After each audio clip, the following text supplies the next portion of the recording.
अभी एक विवाद आ गया तो उस विवाद पर नहीं जाना चाहता। जब वो हज का सब्सिडी खत्म हुई तो कुंभ मेले का विषय आ गया। कुंभ मेला हम सब जानते हैं। कुंभ मेले का एक एस्पेक्ट आप लोगों ने कभी ध्यान दिया है? कुंभ मेला कितने साल में एक बार पड़ता है? 12 साल में। 12 साल में एक बार क्यों पड़ता है? क्योंकि वो जुपिटर की साइकिल पर आधारित है। बृहस्पति ग्रह हर 12 वर्ष के बाद अपना एक चक्कर पूरा करके उसी राशि में दोबारा आता है, इसलिए कुंभ मेला 12 वर्ष में एक बार पड़ता है। हजारों सालों से चला आ रहा है, ठीक है। तो इसका मतलब हमको पता था ना कि बृहस्पति की साइकिल 12 साल की है। इनको तो अभी 100 साल पहले पता चला कि बृहस्पति की साइकिल 12 साल की है। और उसके बाद हमको समझा दिया जाता है नहीं साहब हम अनसाइंटिफिक थे। अब आप एक और बड़ी मजेदार बात देख लीजिए।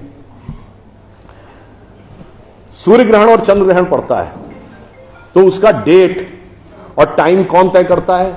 सरकार घोषणा करती है ना, टीवी पे आता है, रेडियो पे आता है, अखबार में आता है। किस बेस पे आता है? नासा की फिजिकल ऑब्जर्वेटरी बताती है कि फलां तारीख को इतने बज के इतने मिनट पे सूर्य ग्रहण या चंद्र ग्रहण पड़ेगा, सोलर इक्लिप्स और ल्यूनर इक्लिप्स। मगर ये बताइए 1950 से पहले तो नासा की ऑब्जर्वेटरी नहीं थी।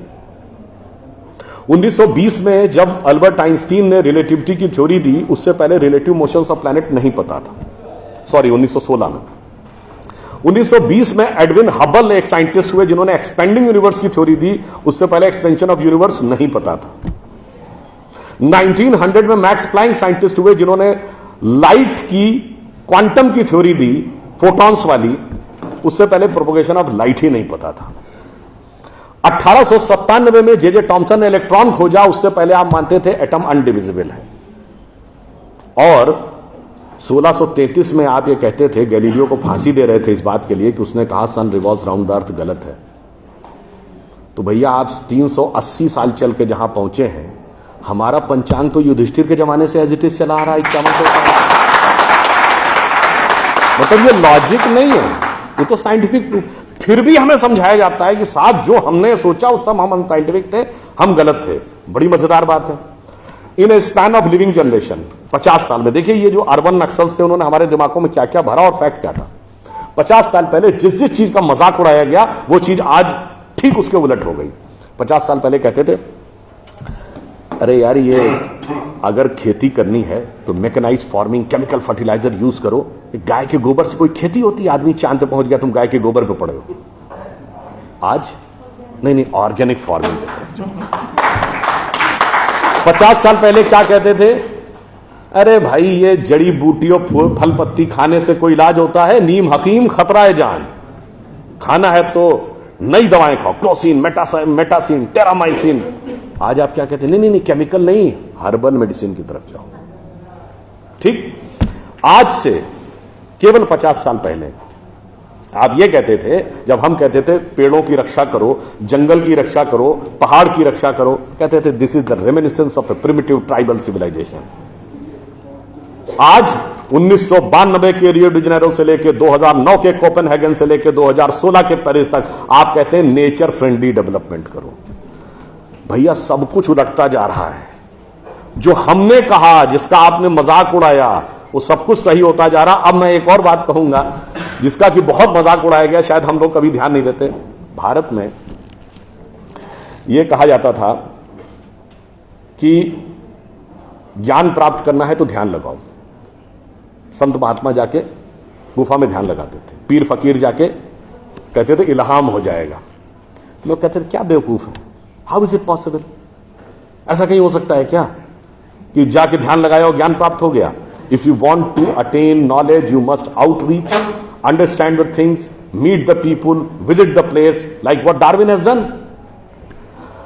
अब 50 साल बाद मैं आपसे पूछता हूं, आपको न्यूयॉर्क टाइम्स अखबार पढ़ना है तो 2 रास्ते हैं। एक, यहां से दिल्ली से न्यूयॉर्क की फ्लाइट पकड़िए, 16 से 22 घंटे लगेंगे डिपेंडिंग अपॉन योर फ्लाइट, और आज का अखबार कल पढ़िए। और दूसरा है कि मोबाइल पे डाउनलोड करिए खट से और पढ़ लीजिए। क्यों?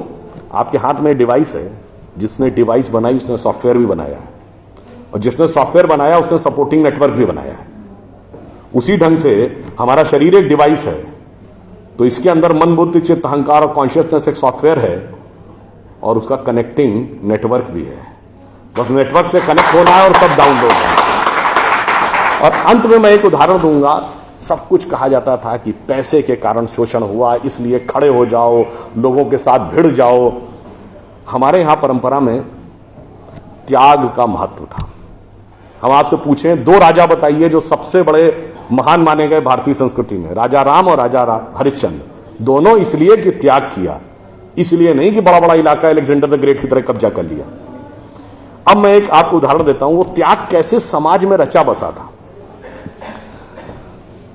हमारे पूज्य संतों में से एक हुए संत रविदास, काशी के रहने वाले थे। उनके पास भगवान राम की एक मूर्ति थी। काशी नरेश उनके पास गए, कहा जाता था इतनी सिद्ध मूर्ति है, आप कृपया इसे मुझे दे दीजिए। ऐसी मूर्ति राजा के पास होनी चाहिए राजभवन में, ना कि इसमें मैं इस मूर्ति के वेट का 10 गुना सोना आपको दे दूंगा। उन्होंने मना कर दिया। उन्होंने कहा जी इसके वेट का 100 गुना सोना दे दूंगा। उन्होंने मना कर दिया। तो राजा को थोड़ा क्रोध आ गया। उसने कहा ऐसा है रैदास जी, आज जिस झोपड़ी में रह रहे हैं इसमें जितना सोना आ सकता हो नीचे से ऊपर तक उतना भर लीजिए, उतना मैं आपको देने को तैयार हूं। तो एक बार उनकी पत्नी का मन आया कि भाई ऐसा बढ़िया ऑफर नहीं मिलेगा, अब हमें इस पर विचार कर लेना चाहिए। रैदास ने क्या जवाब दिया? एक मोरो राम नाम धन, एक मोरी आशा, ऊ धन आई है ई चले गई हैं, ना चाहे भगत रैदासा। मना कर दिया। रैदास जी क्या थे? वो जूते बनाते थे, आज की परिभाषा के अनुसार दलित थे। अब आप आइए, संत कबीर जुलाहा थे, आज की परिभाषा के अनुसार ओबीसी। जब उन्होंने, उनके बेटे ने भगवान के भजन के बजाय पैसा कमाना शुरू किया तो कबीर ने क्या कहा? उनके बेटे का नाम था कमाल। उन्होंने कहा बूढ़ा वंश कबीर का, उपजा पूत कमाल, और हरि का भजना छोड़ के घर ले आया माल। यानी उन्होंने उसको डिस्कार्ड किया। आप त्याग में रह के दिखाएंगे। अब आप आइए, मीराबाई राज परिवार की थी आज के हिसाब से, फॉरवर्ड। और उन्होंने क्या कहा? पायो जी मैंने राम रतन धन पायो, और जन्म जन्म की पूंजी पाई बाकी सबे लुटायो। उन्होंने भी पैसे की तरफ नहीं रहा। और अंत में ये सब एक ही कंटेम्परेरी है, तुलसीदास जिन्होंने रामचरितमानस लिखी, वो ब्राह्मण थे, फॉरवर्ड आज के जमाने के हिसाब से। कहा जाता अकबर उनके पास गए। अकबर ने कहा कि आप हमारे दरबार में आकर स्थान ग्रहण करिए, हम आपको 60,000 की मनसबदारी देंगे। उस जमाने में मनसबदारी एक रैंक होती थी। तो जैसे 40,000 की मनसबदारी वॉज मैक्सिमम, 60,000 का मतलब हुआ कि राजा के बाद सबसे बड़ा स्टेटस आपका होगा।